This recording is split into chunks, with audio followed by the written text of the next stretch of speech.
नमस्कार दोस्तों, मैं अंकुर उपाध्याय स्वागत करता हूं आप सभी का एक बार फिर से अपनी नई वीडियो में। दोस्तों यहाँ पे आप सभी के साथ सबसे पहले पॉलिसी की 5 बड़ी बातें बताना चाहूंगा। सबसे पहली बात ये थी कि पॉलिसी में 25 बेसिस पॉइंट का रेट कट आया एज एक्सपेक्टेड। पूरी तरीके से एक्सपेक्टेड नहीं था।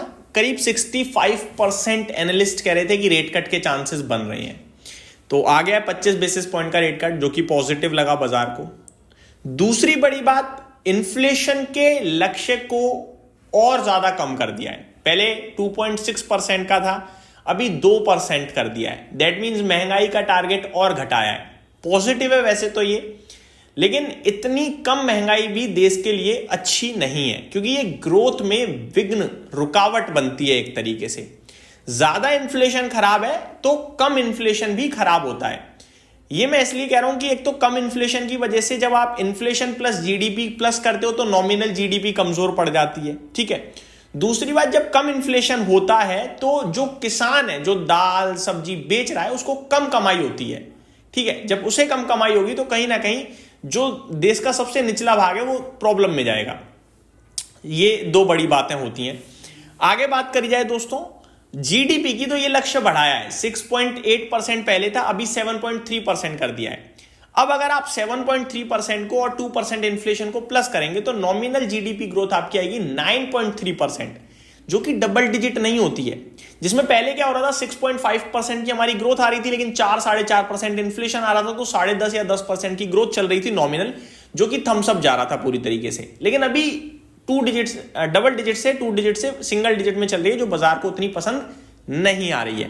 तो ये कुछ बड़ी बातें थी। Last but not the least, सबसे इंपॉर्टेंट था मार्केट में ओएमओ के जरिए 1 लाख करोड़ की लिक्विडिटी डालने की बात, और ये चीज बेहद पसंद आई पूरी पॉलिसी में जो पीएसयू बैंक्स थी उन्हें। उसके ऊपर मैं आऊंगा। पहले मैं आपको बताना चाहूंगा, सरकार ने कहा कि 1 लाख करोड़ के सरकारी बॉन्ड खरीदेगी गवर्नमेंट। 2 चरणों में खरीदेगी, पहले 11 दिसंबर को और दूसरी बार 18 दिसंबर को। दोनों फेसेस में 50,000 करोड़ के बॉन्ड्स खरीदे जाएंगे। यानी 18 तारीख तक बैंकों के पास 1 लाख करोड़ की लिक्विडिटी पहुंच जाएगी। बैंकों के पास ज्यादा पैसा, दैट मींस वो ज्यादा लोन बांट पाएंगे। ज्यादा लोन बांटेंगे तो ज्यादा कमाई करेंगे, और जब लोन इवेंचुअली आप तक पहुंचेगा तो आप उस लोन से या तो घर खरीद रहे होगे, या फोन खरीद रहे होगे, या अपने लिए पर्सनल लोन ले रहे होगे, या किसी भी प्रकार का लोन ले रहे होगे, बिजनेस से लेकर किसी भी प्रकार का, तो वो इकोनॉमी में घूमेगा, जो कि बहुत फायदे की बात है, ठीक है। इसी के चलते सरकारी बैंक आज के लीडर थे। पीएसयू बैंकिंग क्षेत्र रॉकेट हुआ आज के सेशन में, बैंकिंग फाइनेंशियल क्षेत्र रॉकेट हुआ आज के क्षेत्र में, बैंक निफ्टी रॉकेट हुई आज के क्षेत्र में। और मैं आपको बता रहा हूं ये चलता रहेगा। ये मत सोचना कि ये चल चुके हैं, ये चल रहे हैं और ये चलेंगे, क्योंकि सरकार इनके लिए कर रही है भैया। एक के बाद एक पॉजिटिव ट्रिगर आ रहा है। साथ ही साथ आरबीआई गवर्नर साहब ने कहा, ये जो रुपए को लेकर तो उन्होंने कुछ नहीं कहा, कमजोरी को लेकर उन्होंने इतना जरूर बताया कि देश के पास पर्याप्त लेवल पे रिजर्व्स हैं डॉलर के, तो जो डॉलर महंगा हो रहा है उससे डरने की जरूरत नहीं है।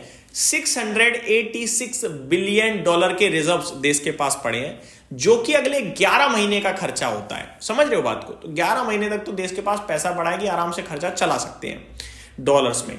मैं आपको ये बता दूं, और देशों के पास 1-1 महीने 2-2 दिन का होता है ज्यादा से ज्यादा। हमारे पास अच्छा खासा पर्याप्त फंडिंग है, तो इकोनॉमी के लेवल पे हम ज्यादा, मतलब ये मैं सोचो खराब है, बहुत स्ट्रांग है एक तरीके से।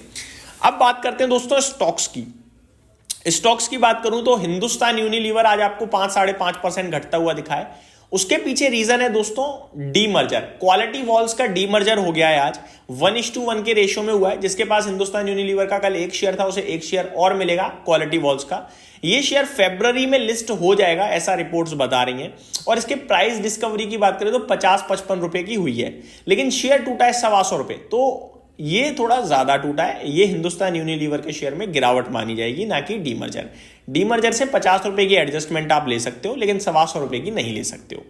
तो ये मान के चलो आज 70-80 रुपए हिंदुस्तान यूनिलीवर खुद ही गिरा है। आगे बात करी जाए इंडिगो, तो ये बड़ी चिंताओं में फंसे हुए थे। फ्लाइट्स लगातार रद्द हो रही थी, लेकिन इन्होंने डीजीसीए से एक रिक्वेस्ट करी, एक डिमांड करी कि ये जो आपने एफडीटीए के रूल्स बनाए हैं इसमें रियायत दो, राहत दो। यानी कि पायलट्स को जो काम करने के लिए आपने कमी कर रखी है कि यार इतना ही काम करवा सकते हो, इससे ज्यादा नहीं करवा सकते हो, इस पे राहत दो क्योंकि जरूरत है। तो डीजीसीए ने फाइनली इन्हें राहत दी है। 10 फरवरी तक नाइट से रिलेटेड जितने भी रूल्स हैं उसका भी उल्लंघन कर सकते हैं। यानी कि अभी इन्हें अथॉरिटी है, जैसे एक रात में 2 लैंडिंग से ज्यादा नहीं कर सकता कोई पायलट, अभी इन्हें है कि भैया कर सकते हो, पहले 6 लैंडिंग तक कर सकता था वो।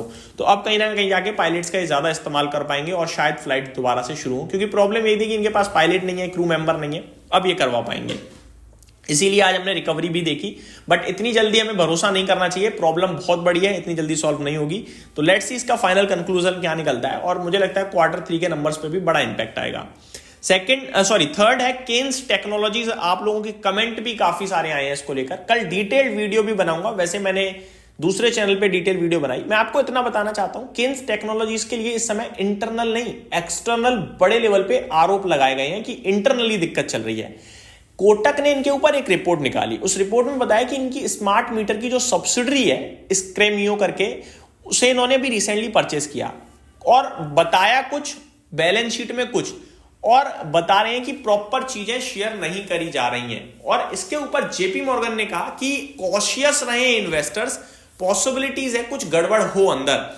फिर उन्होंने ये भी कहा कि सेंटीमेंट्स खराब है, फंडामेंटल्स खराब नहीं है, टारगेट अभी भी उनका 7550 का है जेपी मॉर्गन का, लेकिन प्रॉब्लम डेफिनेटली इंटरनली कुछ ना कुछ है जो कंपनी छुपा रही है, या फिर अंदर ही अंदर कुछ पकड़ा है। तो सावधानी रखने के लिए कहा गया है अभी आपसे जेपी मॉर्गन की तरफ से। अब आता हूं दोस्तों, आज के सेशन में ब्रोकिंग एप्स में ग्लिच आया, जिसकी वजह से काफी लोग सौदा ना बना पा रहे होंगे, ना काट पा रहे होंगे, इवन अपनी ऐप में भी लॉगिन नहीं कर पा रहे थे। तो ये आज के सेशन में हमने 2 बजे के समथिंग एक ग्लिच देखा across many broking apps like Zerodha यानी Kite, Groww, Upstox, Angel One. ये क्लाउड फ्लेयर की सर्विस जो ले रहे हैं वहां पे दिक्कत आई थी, तो वहां प्रॉब्लम इसकी वजह से पहुंची। तो ये आज के दिन की हाईलाइट्स थी, उम्मीद करता हूं वीडियो पसंद आई होगी। Thank you so much for watching this video, have a great day guys.